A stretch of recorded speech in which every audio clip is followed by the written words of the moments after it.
cannot believe that it's 2025, we're Britain, and in England and Wales, I'm looking at zero prison capacity in a few months' time. This system is running at boiling hot and is permanently on the verge of collapse. Domestic concerns to me are just as, if not more important than geopolitical concerns. If you were trying to put me in a box, you would say social small c conservative. Who's your favourite Tory? Oh, God. Lord Chancellor, pleasure to be in this office. Welcome back. Thank you very much. You're dealing with some of the most difficult issues that any minister has to deal with in this government. And over the weekend, we were reminded of some of the challenges that we face in our prisons. Axel Rudibakana, the Southport killer, was responsible, it seems, for an assault within jail. And of course, just a few weeks ago, we had one of the Manchester Arena bombers in Franklin Prison, a high-security prison in Durham, also perpetrate an attack within our prisons. We've had various people making suggestions about how we can improve security within the prison estate. What are your reflections about what needs to be done?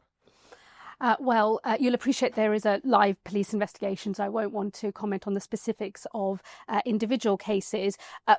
But it has highlighted that sometimes the situation within our prisons is dangerous. I've known that since I've walked in to this department. And what I think is thrown into sharp relief and has brought to life for the public, really, because what happens in prisons is often, out of sight, out of mind. The risks that our prison staff run on a daily basis, handling sometimes the most dangerous prisoners in this country, and the personal danger that they put themselves in for the rest of us every single day. And I obviously want to pay tribute to our prison staff because I think they do an incredible job in very difficult circumstances. It's my job to try and make sure that that working environment that they are in is as safe as possible, that they are as safe as possible whilst they're fulfilling their duties to us. It's why I've announced a snap review of the use of protective body armour, which we'll report in just a few weeks' time, and we'll make some decisions about how we might take further measures to protect our staff. We've announced a trial on the use of tasers in our prisons, which will take place later in the summer as well. Again, all motivated to think about how we can run safer prisons and keep our staff safe at the same time. And then with the specific potential risks that were highlighted by the incident at HMP Franklin, I've announced an independent review into separation centres because we've had a problem with radicalisation in our prisons. We've had something like 11 reviews and reports, 230 recommendations. Separation centres came about as a result of one of those important reviews and recommendations. But I think the way that radicalisation manifests itself and the dangers that poses changes all the time. Yes. And so the question for me is, have we kept up to pace with the way that the risk now presents itself, which might mean we need to change course. So that's the independent review will look at the broader use of separation centres and what else we might do. And there are two particular issues here. One is, as you say, the risk of radicalisation. And just when I was in this job, we were worried about that. We commissioned a review by a former prison governor called Ian Aitchison that looked at radicalisation. But there's also the question of security, and some representatives, speaking on behalf of prison officers, have suggested that we might emulate an American US Supermax style system with even tighter controls on individual prisoners. Do you have any early reflections either on the radicalisation danger or on whether or not there needs to be even more enhanced security for the most dangerous?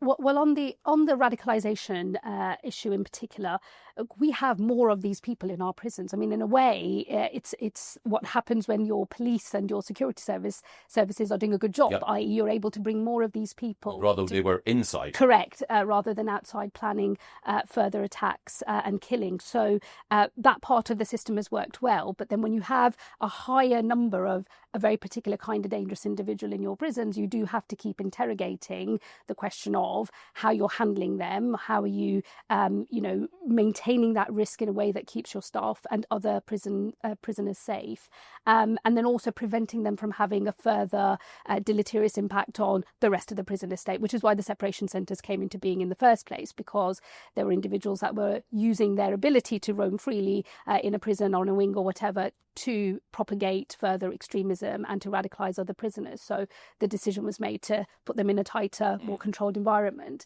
And then I guess the question is now, does that tighter controlled environment work? Do we need to do more here to keep our staff safe? We will be managing the risk of some of these prisoners for the rest of their lives. Yes. I mean, it is a long time. So I enter this part of the job very open-minded. I want to make sure we clamp down on radicalisation and extremism in our prisons. My absolute non-negotiable is keeping our staff safe, and any measures that are required to do that, I will want to pursue. I've heard the case for a different style of prison setup. And again, I wouldn't take anything off the table. I'm wanting to work with the Prison Officers Association, other staff groups as well, to work out what is the best way we manage this risk safely together. The thing I would observe, though, is even with our most dangerous prisoners, independent inspectors, other governors will say you do need to run some sort of regime, because the running of a regime is what enables the risk level to come down as well. And so we will want to balance the necessity of regime to manage risk as well as possibly more and further steps on separation or segregation. So I think it's a finely balanced thing that we have to do, but I'm very open-minded about where the solutions might go. Now, all of this occurs against a backdrop of the prison estate being full, effectively. And so one of the challenges that you have is how to manage a situation where the prison system is running hot. You've commissioned David Gauke, another former Chancellor, to look at sentencing. In advance of David's report, and he's reporting independently, what is your thought about how we can better manage the number of people in our prisons? Well, the first thing is we have got to get ourselves out of this permanent crisis mode that we have been in for far too long. For the best part of 2 decades, everyone that is sat in this office has stared in the face the possibility of getting down to zero. You might say everyone else timed their entry and exit into their post a little better than me, because I am now literally looking at zero in the face. But that's not acceptable to me. I cannot believe that it's 2025, we're Britain, and in England and Wales I'm looking at zero prison capacity in a few months' time. It's not acceptable to me. So the first principal point is we've got to get out of this permanent crisis. We've got to never be in a position where governments of all stripes have to do emergency releases of prisoners. And it falls to me to make sure we get that right. I consider that my biggest duty in this job, actually, to stop this system from being permanently on the brink of collapse. That's not good enough. It's not good enough for victims, but for wider society as well. I think that's a terrible state to be in. So the first task for David, the first thing he's got to do, is provide us with a roadmap to getting to a position where we never run out of prison places again. We've got to always have enough prison places in our prison system for the dangerous people that have to be locked up to keep the public safe. And I'm not willing to put that at risk, and we've got to therefore make some tough choices, and I'm sure his recommendations will help us do that. The second thing I think we've got to get better at, which we're failing at as a country and have been for a long time, is how do we help prisoners become better citizens on exit from prison rather than better criminals? At the moment, they are better criminals when they leave, on the whole. 80% of offenders are re-offenders. That, vicious cycle in and out of prison is a terrible thing, not just for those prisoners, but for everybody else too. They create more victims on the outside. Wider society pays a heavy price. So we've got to do a better job of rehabilitating prisoners. They've got to turn their lives turn their backs on a life of crime. They've got to want to do that. We can't make them, but where they want to, we should be able to help them make a success of it. And then I also think we've got to expand the range of punishment outside prison, because in a world where we are always running out of prison capacity, we do have to think about those offenders who can be effectively managed in the community. But my test there is, can we keep the public safe? And can we retain public confidence as well that, new forms of community punishment, the next generation of tech and AI in this space can, in a way, I believe, ultimately more effectively manage prisoners, because the eyes of the state can always be on you, checking your behaviour. We're a little way from that yet, but I think that's the direction we could go in. I think the public could have a lot of confidence in a model like that. Before we get on to how we deal with prisoners or criminals out of prison. For those in prison at the moment and those destined to go there, as you say, in a few months' time, we'll reach zero capacity. No more spare places in our prisons. So that means that some currently there will have to be released. And it also means that some who might at the moment, because of their sentence, go to prison, will face alternatives. So will it be the case that you will bite both of those bullets and see some people released perhaps more early than might have been the case, and also some people who might in different circumstances have gone to jail face different sentences? So because even after doing the changes that I did when I came into office, we're still running, you said it hot, actually it's boiling hot. We have been over 99% capacity now for some months. In April, we fell below 400 places in the prison estate for 2 or 3 times that month. We're currently tracking, I think it's something like 700, but it's always in flux. But we are scheduled once again to be getting close to zero. That will be long in advance of David's review measures, whichever ones we might take forward, having effect on the system. So I will have to make further steps. I've already expanded the use of home detention curfew. So there are more people who are released onto a home detention curfew at the moment. I've made some changes on risk assessed re-release. So this is where people have been recalled, but we've used a power to be able to, with governor approval, get more of those people out a little earlier on and back on licence in the community. And this, it's an indictment of the situation we're in, because you can take a big decision like an early release step, as I had to do, and it still doesn't buy you enough time. You're still on the verge of running out. When it comes to home detention curfew, obviously there have been issues in the past with tagging and with the tech. They occurred on my watch, so I'm as much to blame as anyone. But do you believe that you currently have the technology and the capacity within the probation system to manage these people in order to ensure that the risk is minimised? So I think the first thing to say is the tech works. The tags that we use, whether they're radio frequency or GPS or the sobriety tags that we use to monitor compliance with alcohol orders, they are good, they work. We released a report last week that shows our radio frequency tags have a 20% impact on reducing reoffending. They are good and they do the job they're meant to do. Obviously, they have to be administered in the community. For that, you need probation capacity. We have a contract with Serco. There have been some well-publicised difficulties with Serco's management of that contract that we've been dealing with. But fundamentally, the tech works. The changes I've been making, I've tried to phase in a way that has allowed probation to have the time to prepare. So even with the decision I made early days of government on SDS 40 and that emergency release programme, I phased it so that probation had 8 weeks to implement the change. And that was designed to give them the time to not just do the paperwork, but get ready, get in touch with victims where that was required, and just to try and run a smoother system. And I will always try to make sure we work with staff and those on the front line to get any of these changes right. We've increased probation capacity. We've hired extra probation officers, 1,000 more. We've got 1,300 more coming on stream in the next financial year as well. So we are always increasing capacity, and I've made other decisions to try and pivot the work that probation do towards high and medium risk offenders, again in order to make the best use of their time to make sure that they can do their bit in keeping the public safe. So it's a process. The probation service I inherited was also on the brink, I think. Huge workloads, lots of pressure, not enough resource, and I've made early decisions to try and increase that and try and alleviate those pressures with further changes down the track post-sentencing review. Again, these are live discussions in government and I won't get ahead of a spending review, but, I will be fighting on corner to make sure we have the resources we need to implement any changes that we have to do safely. So you do need a good settlement from Rachel Reeves in order to ensure that we can keep people safe? I won't be the only person in government making this argument. I won't get ahead of those discussions. But of course, if we are if we're in a position where we have to make reforms to the system, public protection is the number one priority. Obviously, Parliament needs to know before anyone else about your response to the Gawk Review and any other changes you might make.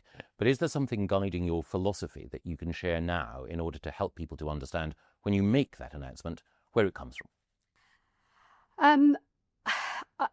So I would go back to the fact that I think it just falls to me to be the person that sorts this out once and for all. I don't want any future Lord Chancellors to be in the position of having to stare at graphs looking at zero capacity in a few weeks or months' time ever again. I think it's a terrible indictment of where we've got to as a country, that's what's happening. And I can't bear that. I can't bear that as a country, that's the position that we are in. It drives short-term decision making. That's not what I'm about. We've got to fix the crisis.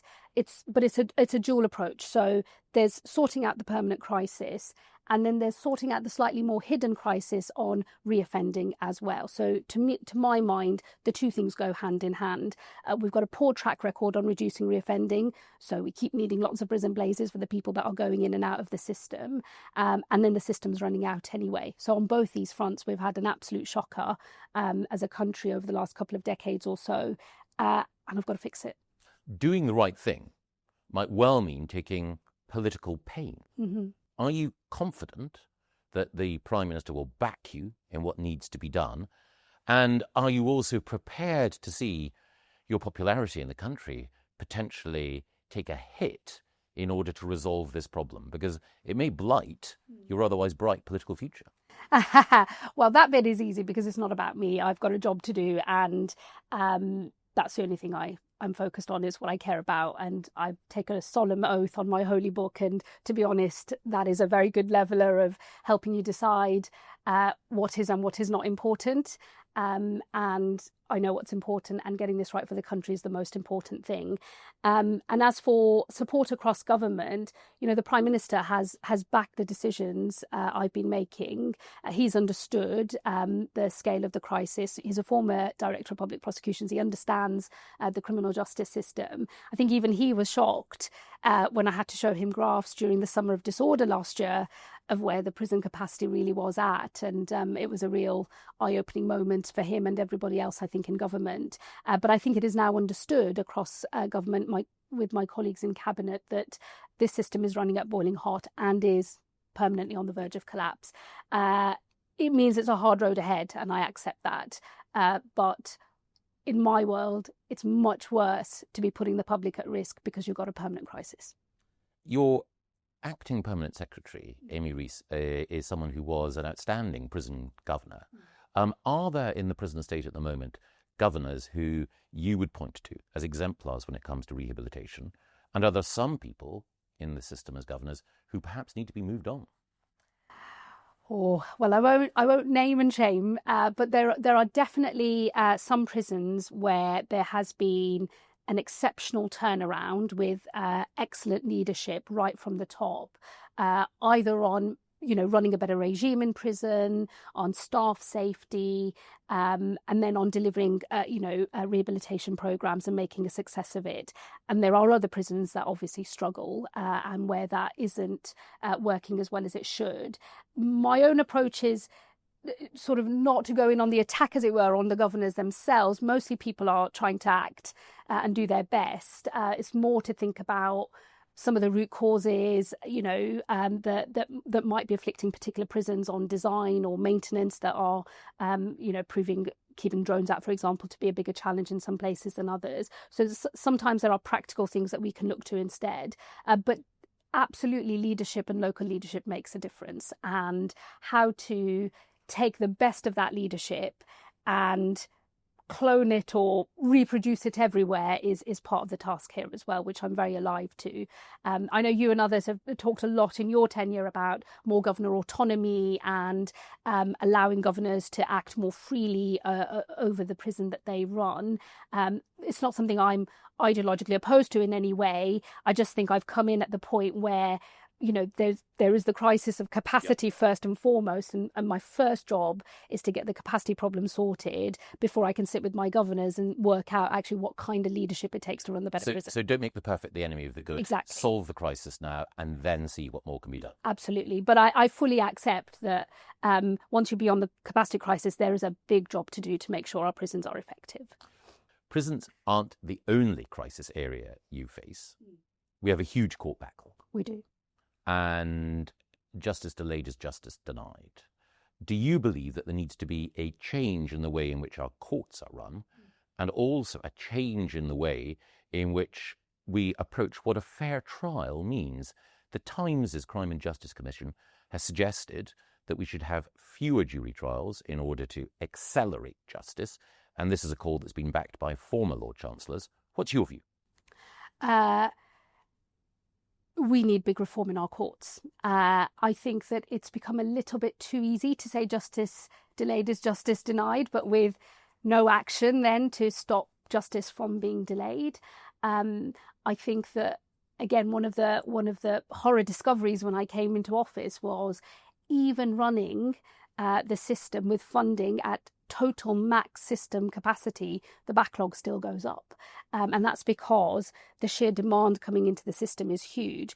That is a good thing because it means people are, taking complaints to the police, they're being investigated, charges are being brought, cases are coming to court. But the system is overwhelmed. It's never really recovered from the pandemic, although the backlog was rising before then as well, but it was all made much worse in the pandemic. So nothing short of once in a generation reform to how our courts work, I think, will do the job here. And again, it sort of falls to me to be the person to say, okay, if we really believe as a society justice delayed is justice denied, then we're going to have to change the way trials run in our courts. And that's why I've asked Brian Leveson to think about that once in a generation reform. He will also report in the next month or so. I won't be giving away any trade secrets if I say the sort of territory you're looking at is a restriction of the sorts of cases that get a Crown Court full jury trial, maybe make more use of the Magistrates' Court, but also, as the Times Justice Commission and others have looked at, the possibility of an intermediate court between the magistrates and the Crown Court that can hear more cases, which might be judge-only or judge-led in some way. There'll be different models, I'm sure, suggested to us. That is controversial because it means some cases that currently get heard in front of a jury won't in future. But I think we have to reinterrogate what justice really means. And if you're a victim today of, say, rape, and you're waiting 4 years to get to court, that's no kind of justice at all in my book. So we have to do something differently here. Everyone understands the pressure on our courts. Some might say this is an erosion of a traditional liberty, and it's handing power to the experts, judges and magistrates, and taking it away from the people, jurors. What would you say to that? Well, look, the vast majority of cases that run through our court system are not heard by juries. And that's true also for criminal cases. And 90% of the criminal cases caseload goes through the Magistrates' Court at the moment. So I think we have a sort of traditional view of what the jury trial looks like that doesn't really meet with the reality of where we are today. So it's already quite restricted. 90% of the work goes through the mags. I don't think it's somehow wrong or challenging one of our foundational sort of principles that we like to think of as the jury trial, to think about restricting it for the most serious and think about how you dispose of the others. We do that anyway. So it will be an extension of current practice, which has been the case for many decades, rather than some bold new innovation that's never been thought of before, or that is out with our legal tradition. Even though in Crown Court trials, of course, the jury decides, the judge presides, but it is the judge that does sentencing. So the judge, the expert in this case, obviously has their big role to play here from having seen the whole of a trial play out.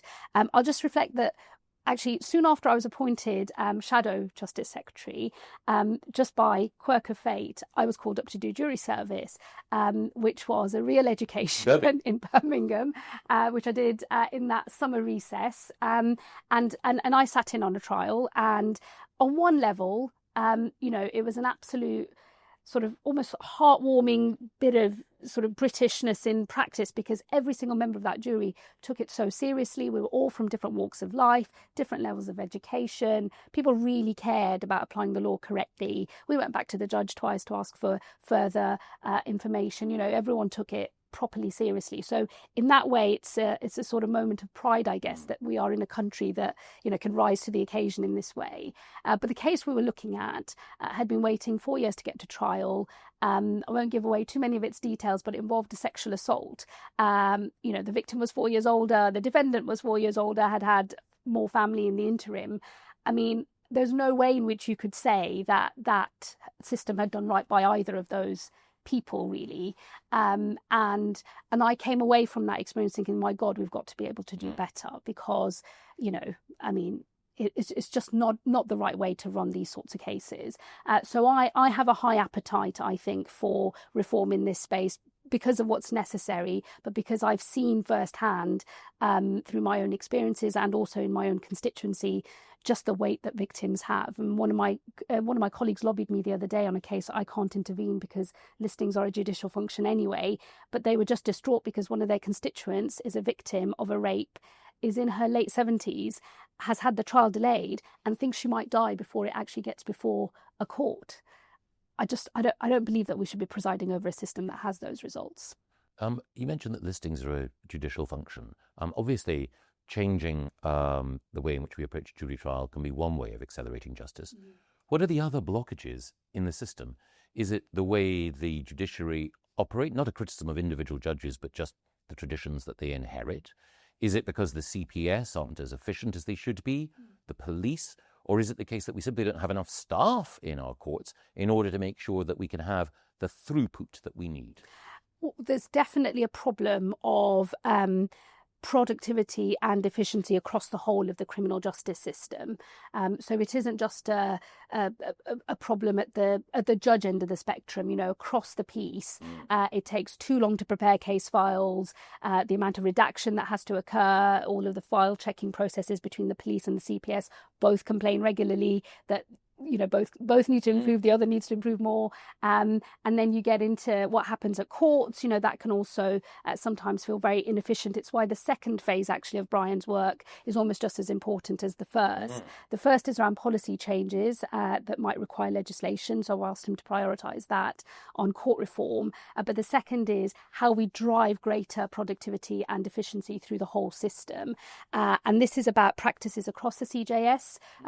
Might require some policy changes, more use of technology, using AI to do redactions, for example, more extensively than we currently do. I think there is a role that tech can play here in getting a case to court more quickly. And then, the judges, in my experience, have actually had quite a strong appetite to think about how they might make their work practices more efficient as well. So there's not I feel maybe I'm in a happier position than maybe some predecessors have been. There isn't a blockage to a discussion about productivity or efficiency. Cases are complex, and so we do need to evolve the way we deal with complex cases. One of the most sensitive sets of cases that we've had, obviously, in this country have been the grooming gangs cases. And I know that there's a lot of discussion about inquiries and so on. I know that's not your direct responsibility. But do you have any reflections on how those cases have been handled and any lessons that you draw from what we should be doing in the future? I think that look, there have been successful prosecutions of large numbers of these criminals, and many are currently in our prisons. So on one level, you could say, well, accountability is occurring because these criminals are facing the full force of the law. But I think the way that this scandal has played out asks a bigger question, which is you might be getting accountability and justice through the criminal justice system, but it doesn't feel like proper accountability and justice for all of the victims.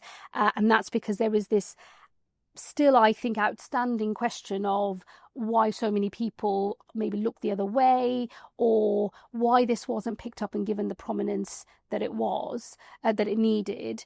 And so I think that's where justice might technically have been delivered, but there's still a moment of reckoning to come, I think.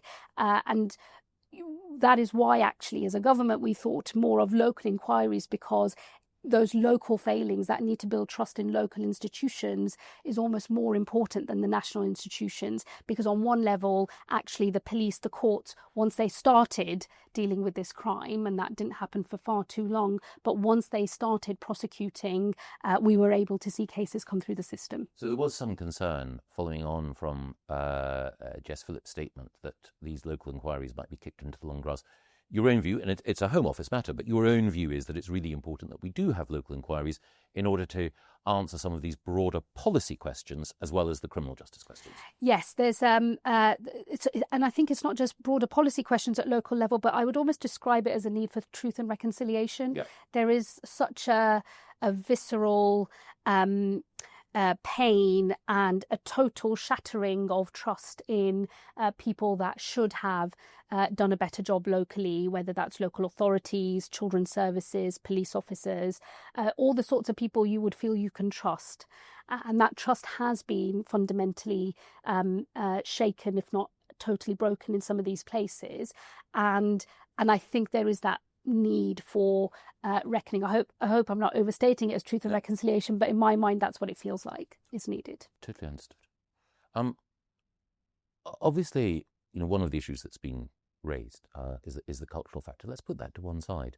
But you're the most prominent British Muslim woman. You mentioned earlier that you had sworn an oath on your holy book. Mm-hmm. About the duty that you saw to resolve the problems that you face in government. What does faith mean to you?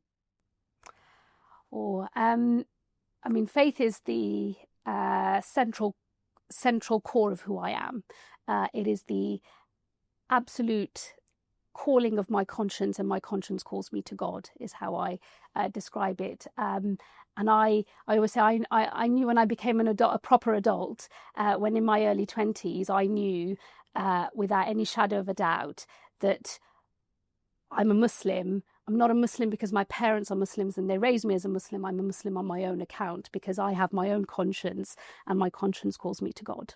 And how does that influence your life, both politically and elsewhere? It is the absolute, as I say, core of my life. I was just going to say, if you look around my office, you'll see quite a lot of references to my faith.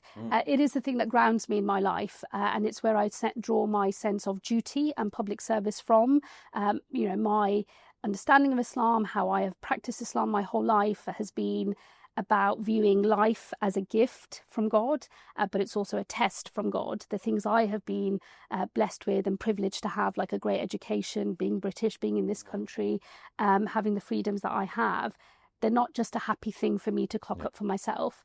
It's a test. I have to earn it and prove I used it for good and to show that I'm worthy of it. And that is what drives me in public service. It's why I feel, the need to make that contribution, do my best, try and bring people together. And then in my private life, it's the thing that grounds me. It's the thing that, keeps me going through good times and bad. In your own constituency, you faced a political challenge, as other colleagues have, from candidates from the Muslim community who have been channeling anger at Labour's position on Gaza, and who've also been reflecting other discontents as well. How do you believe Labour and the government should respond to the challenge from those Gaza independent MPs? Look, I think on these sorts of issues, and in fact on all politics, you've got to start with the thing you believe, and you've got to do the thing you think is the right thing to do and make an argument for that first and foremost. I think politics gets into trouble and the country gets into trouble when you start trying to tailor particular messages to different communities. I've always raged against that as an occasional recipient of such politics before I became an MP myself. I don't like that way of doing it. We have a principal position on the conflict in the Middle East, and we've got to make an argument for that and why we think that's the right way forward. There will be people who disagree, and they are entitled to in this country. And, that's the beauty of democracy. But you can only answer a politics you disagree with in the democratic system with more democracy and more chance of challenge and so on. The conversation within the Muslim community that I have is slightly different in that I think as a community, I always make the argument, and people can disagree with me, of course, and they do, but domestic concerns to me are just as, if not more important than geopolitical concerns. People are entitled to vote on whatever basis they want, but actually the bread and butter of how we live our lives in our own country, how we relate to our own fellow citizens, our economic prosperity in relation to that of our fellow citizens, those to me are the main issues of the day. And so when I'm having this kind of discussion with my constituents in my own patch, my argument is more, by all means, be motivated by other things too, but you got to care about here as well, and your life here matters first and foremost. And I don't want to see the community or large parts of the community self-segregate into what might be described as sectarian politics, because then I think your voice in the mainstream diminishes. So fixing potholes in Birmingham is more important than campaigning for an airport in Mirpool. May I say, everyone in Birmingham is actually just obsessed with our bins. Yes. Not even the potholes. No. The potholes are number two. Uh-huh. The bins are first and foremost. Yes. And that translates across every single community in Birmingham. Yes. And I have personal PTSD from the bins in Birmingham. So, that is our main domestic concern of the day. Understood.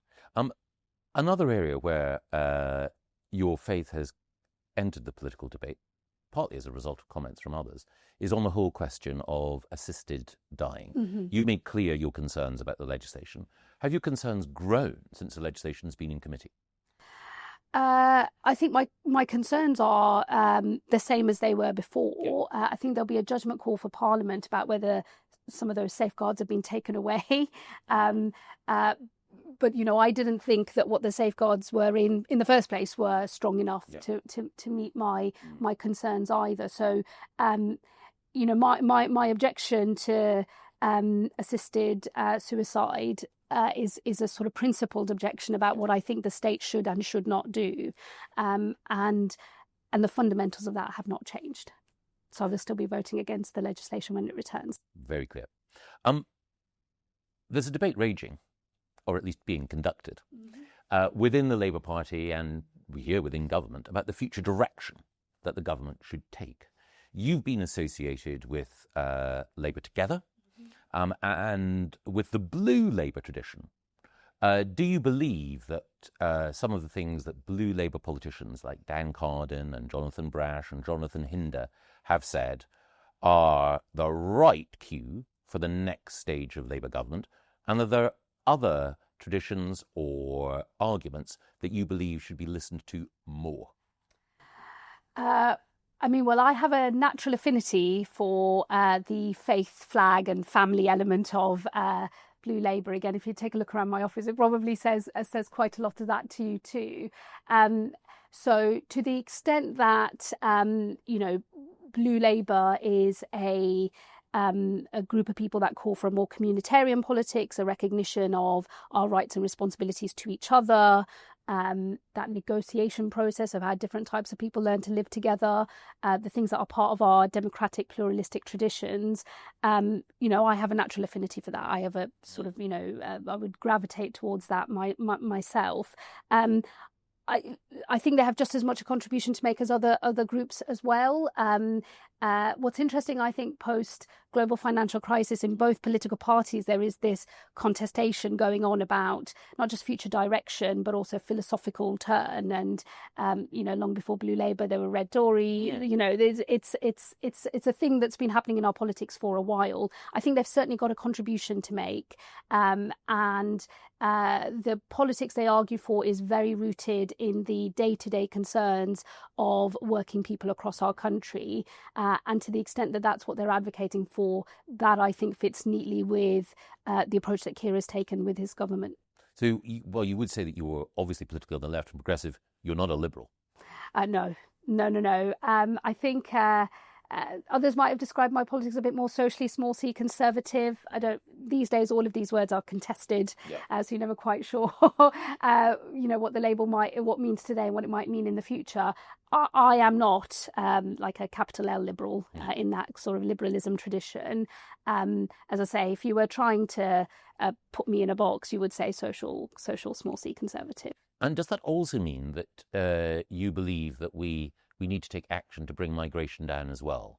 Absolutely. I think I mean, again, these debates have been contested on the left a lot, but I look at a community that I represent, which is 70% non-white.